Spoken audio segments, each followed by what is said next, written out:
Pourquoi je n'ai pas appris ça avant? Une idée brillante que j'ai apprise avec un ami en Italie. Pour commencer, je vais verser 8 tasses de lait dans une casserole. J'adore les recettes comme ça, simples, mais avec un petit truc différent. Juste après, on va utiliser 200 g de beurre. Avec l'aide d'un ustensile, je vais bien le presser comme ça. Ensuite, on ajoute le beurre dans la casserole avec le lait. Maintenant, je mélange pendant quelques minutes jusqu'à bien intégrer ces ingrédients. C'est le moment où tout commence à prendre vie. Juste après, on va battre 6 œufs dans ce bol. Et avant que j'oublie, dis-moi de quelle ville tu me regardes pour que je t'envoie un petit coucou spécial.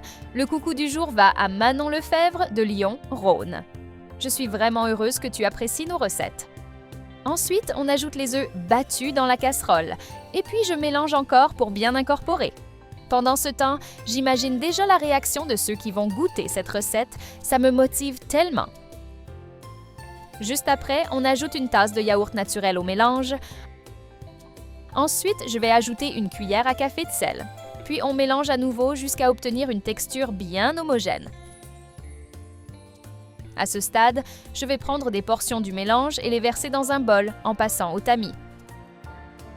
Tu as déjà essayé de faire une recette comme ça à la maison? Dis-moi, j'adorerais savoir. Juste après, on verse encore un peu de mélange et on continue de tamiser. Je presse bien jusqu'à retirer tout le liquide. Cette étape a l'air basique, mais elle garantit un résultat parfait. Juste après, on transfère dans un autre bol en plaçant une étamine pour égoutter à l'intérieur d'un autre tamis. Maintenant, je verse le reste du mélange qui est resté dans la casserole et je tamise de la même manière. Ici, pas question de se presser. J'aime tout faire avec soin, en observant chaque partie, parce que c'est là qu'on s'assure que tout soit bien uniforme. C'est ce genre d'attention qui fait la différence plus tard, quand le résultat apparaît exactement comme je l'espère. Ensuite, je ferme le tout et je tiens bien comme ça. Juste après, on met au frigo pendant 12 heures. Maintenant, je vais mettre 2 tranches de pain de mie dans la poêle. Après quelques minutes, on les retourne pour les dorer de l'autre côté aussi. À ce stade, je les retire de la poêle et je répète le même procédé encore une fois. Après avoir sorti notre préparation du frigo, on retire l'étamine.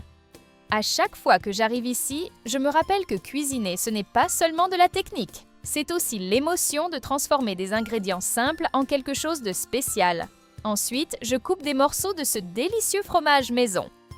Maintenant, on met ces morceaux sur les tranches de pain de mie. Juste après, je referme avec les autres tranches. J'aime ce genre de recettes parce qu'elles tiennent exactement leurs promesses. Fais-le chez toi aussi et après, dis-moi ce que t'en as pensé.